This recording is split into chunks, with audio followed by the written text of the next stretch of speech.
The British establishment have made it clear they unconditionally support Israel's genocidal onslaught on the Palestinian people. They thought they could manage public perception and the public's response to the atrocities taking place across Gaza thanks to their BBC, Sky, and national press lackeys. The media strategy was clear. At every opportunity, dehumanise the Arabs while simultaneously portraying the Israelis as the poor victims just trying to defend themselves.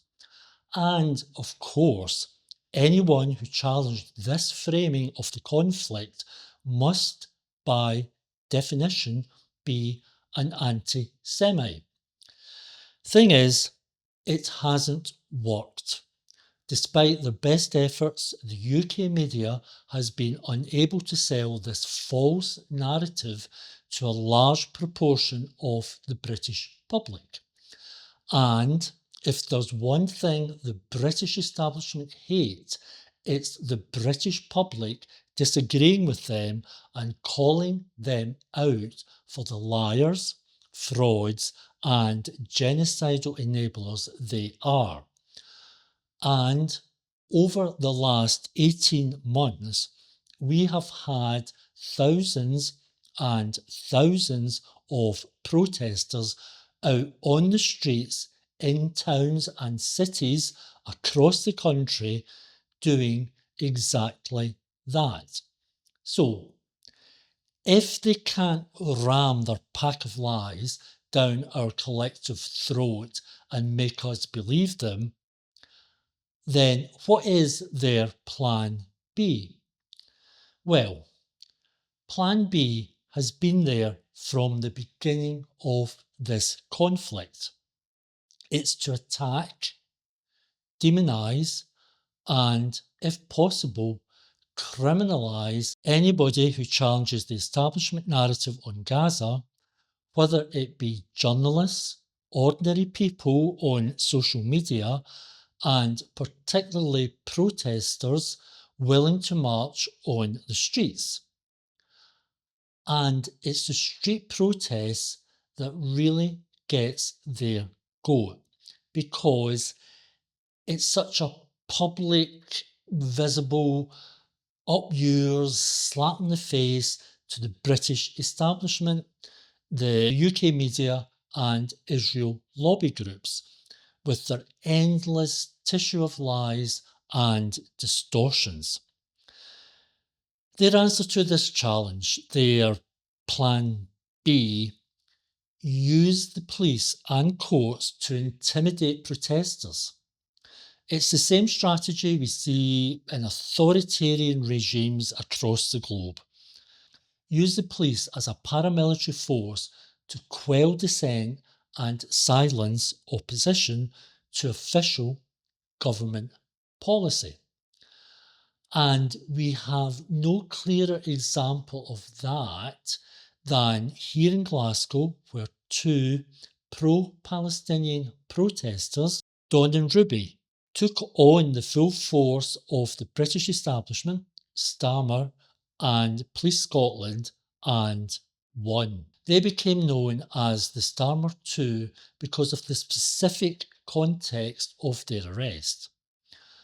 And here's one of the Starmer 2 to tell his story about what happened to him and Ruby one cold, wet December night last year.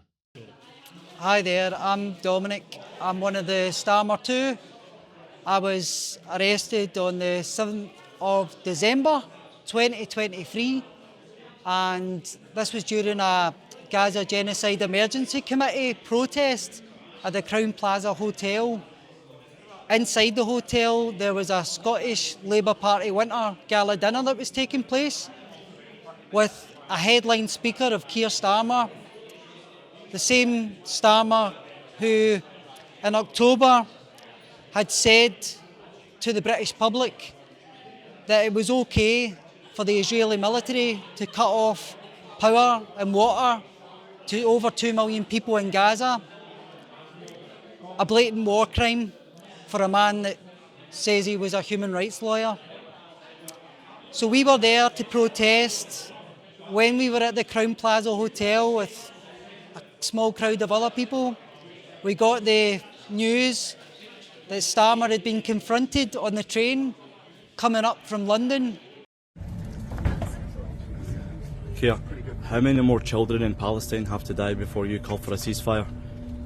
Over 7,000 children have died. Over 7,000 children have been slaughtered by Israel. This is unacceptable. What happened to human rights?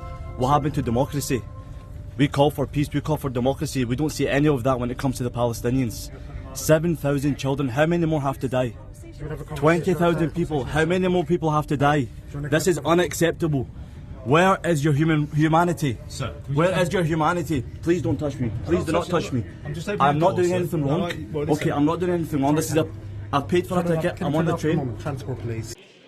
And then we got the even better news that he'd been chased through Central Station by dozens of pro-Palestine protesters and called out for what he was, a war criminal. Keir Starmer, you are facilitating Israel's genocide in Gaza. Stop the killing of children. Stop the massacre of over 7,000 babies. Freedom for Palestine. Stop the genocide. You're responsible for killing babies in Gaza. You are responsible for killing babies in Gaza. Shame on you.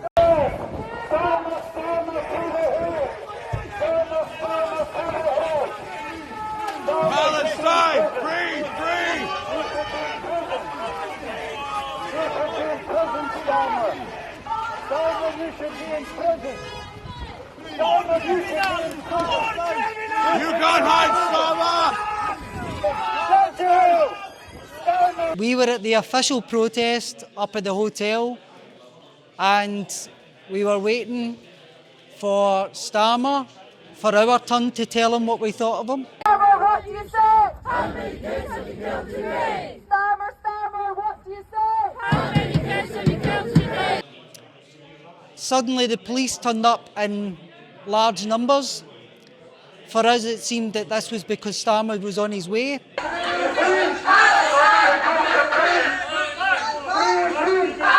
They became aggressive very quickly after arriving in large number, probably around 15 police, at a time when there was a crowd, quite a timid crowd of 50 people, 60 people, many of them elderly, whole mix of ages.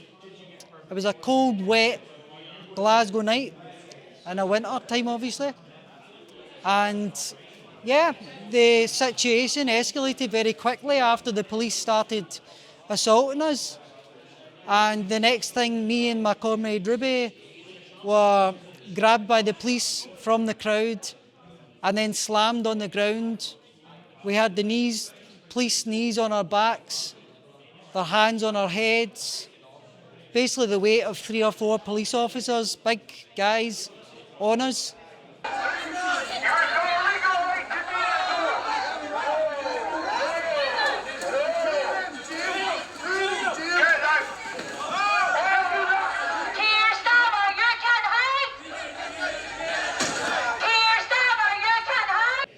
And yeah, we were pretty scared, but you know, we said to each other that everything was okay, and we knew we had the support of people that were on the protest with us.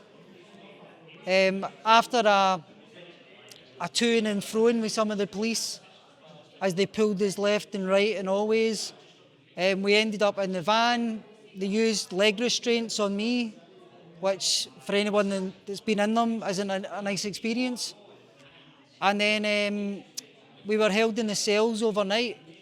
Our solicitor, one of my solicitors who actually spoke to me when I was in Govan Road Police Station, had said, "You'll be out tonight. The police don't have a reason to hold you. They've said you'll be out soon." And then we found out, no, just in another wee punitive measure, they were going to hold us in all night. So there we stayed until the next morning, and then we walked out. A couple of months down the line, we found out that the charges were being pressed.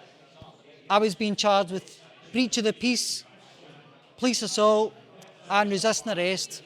Ruby was being charged with breach of the peace, resisting arrest, and 2 police assault charges.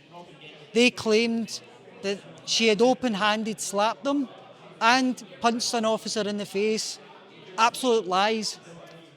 But it was their word against ours. We had a number of dates that were put back. During that period, we would mobilise for court pickets, for example, and then find out that it was being pushed back. The group that we support, Fight Racism, Fight Imperialism, which is otherwise known as the Revolutionary Communist Group, they really supported us with a defence campaign, which meant we were on the streets. When we were protesting against Gaza, the genocide in Gaza, we were also speaking about our case and highlighting to people that we needed support to defend ourselves against this criminalisation. And we're not the only people. There's been dozens of other cases, and still is, of Palestine solidarity activists being criminalised in Scotland. So, we finally get to trial the 9th and 10th of January. The footages came out from the hotel. The police witnesses are all ready. We were basically told by our defence team there wasn't much hope of an acquittal, so we were probably best to plead guilty, to accept a plea deal that was being offered to us. The plea deal at that time was I had to plead guilty to all of my charges in return for one of Ruby's assault charges being dropped. She would have to plead guilty to all her other 3 charges. So they were using a bit of emotional manipulation and trickery to try and make us plead guilty. Me and Ruby said, no, we're going to go to trial, not guilty. As soon as we went to trial, as soon as the police were on the stand, as soon as their evidence got tested and scrutinised, their cases, the Crown's case began to kind of fold. Very soon we got offers of other plea deals with suddenly the assault charges not there. It really shows people who are going through trials, Palestine solidarity activists especially, you have to go to trial at the very least because you have to test the evidence that they have against you. And this is something that should happen even if your solicitors say, no, take a plea deal, really plead not guilty, go to trial, see what they've got. So we ended up in a situation where I pled not guilty until the end. Ruby got an offer to plead guilty to 1 resisting arrest charge in return for all her other charges being dropped. She took that, understandably, under the pressure of the Crown and potentially facing guilt on all these charges. And in the end, my not guilty plea, which I stuck to, led to a total acquittal of all charges. The police behaviour on the night itself was found to be unlawful by the judge, by the sheriff. And yeah, we've ended up now, Ruby got an absolute discharge, which means that she has no public criminal record and there's no further sentence. And this is a real victory, not just for us as individuals, and what it means for our lives, but for those who were there to support us, and many of whom have also experienced court cases, and some of whom are still facing court themselves. It shows that if we fight, we have a chance of winning. If we don't fight, we've already lost. And if you look in Palestine, if you look in Gaza, at the resilience and the resistance of those people, we've got something to learn from them. So free Palestine and victory to the Starmer too.